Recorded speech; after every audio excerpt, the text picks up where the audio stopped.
When I first started painting digitally and traditionally, I would spend so much time trying to perfectly match my color to my reference photo, but I feel like sometimes my artwork would still just kind of fall flat or look dull. I would look at other artists' work and I was like, how do they make such interesting color choices or have artworks that look so vibrant or just really capture the feeling of whatever they're painting?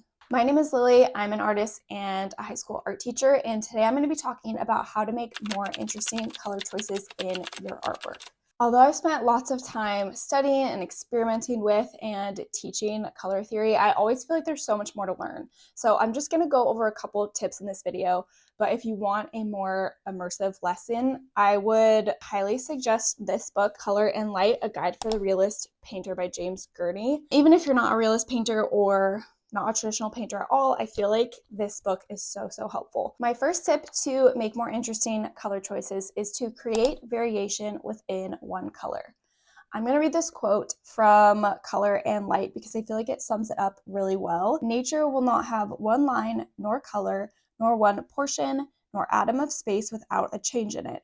There is not one of her shadows, tints, or lines that is not in a state of perpetual variation. So basically what that quote says is that in real life, things are not just one constant color, whether that be the actual object that you're drawing or the way light is hitting it, different times of day, light from other objects reflecting off of it. You don't just have one constant color. A good example of this would be skin. A lot of times you'll see artists paint skin and maybe they just use one color for the skin and then they just adjust for highlights and shadows.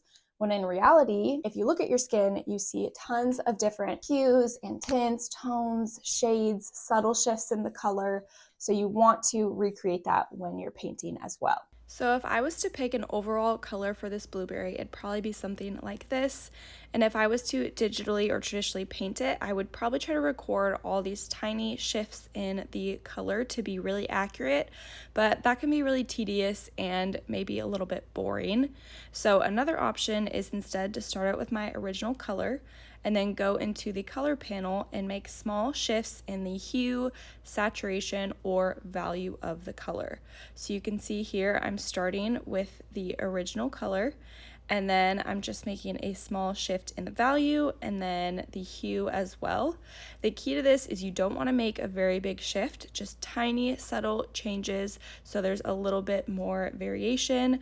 I just think that this can be really fun and create some interest and variation in your colors. My second tip is that you can really add any color as long as your value is correct. One of the quotes I always tell my students is, color gets all of the credit, but value does all of the work.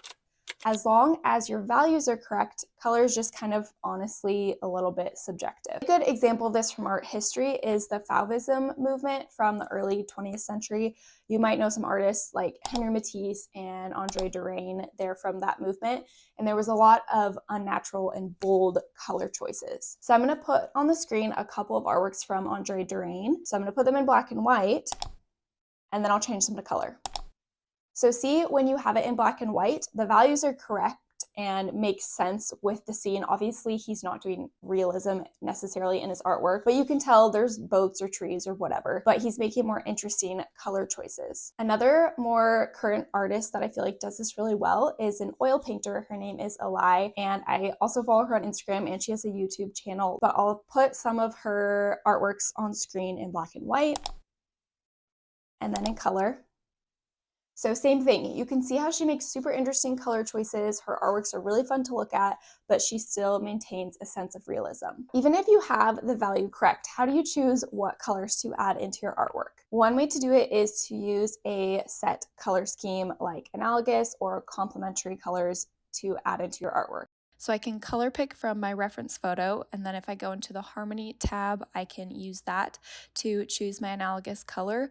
Or since analogous is just colors next to each other on the color wheel, I can just shift my hue a little bit to the left and then add that into my artwork.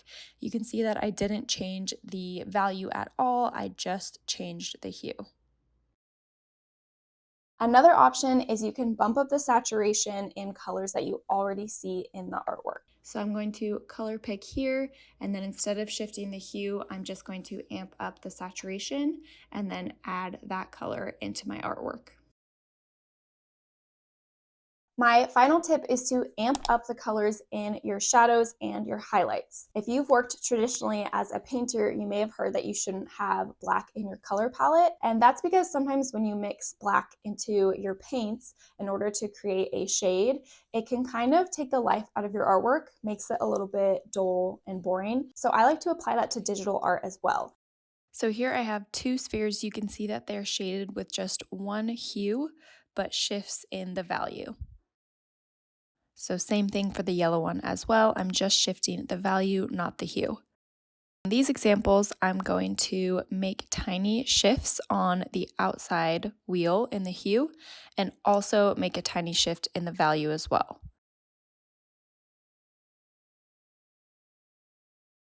So you can see I just keep going back and forth, going a little bit darker in the value and a little bit of a shift in the hue. You don't want to make big jumps in the hue, just little tiny shifts as you shift your value. Here you can see me doing it with the yellow as well.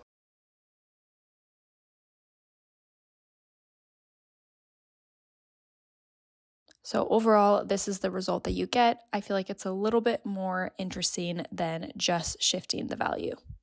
I hope some of these tips were helpful. Thanks so much for watching.